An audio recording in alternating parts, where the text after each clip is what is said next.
Alright, we're trying to revive this injector. As you can see,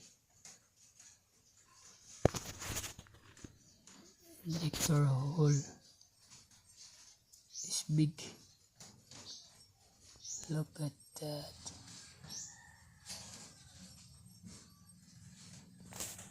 So let's check. Ayan. Okay, let's check.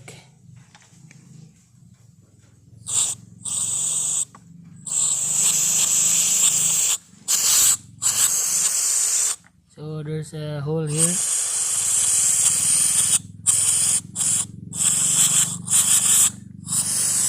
This is biggest hole ever.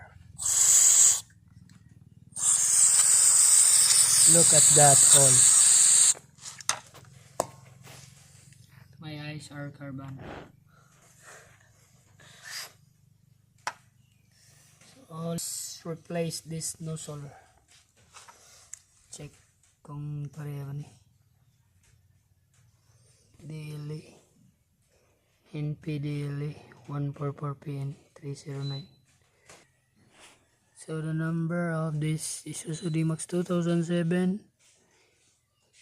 NP DLLA 144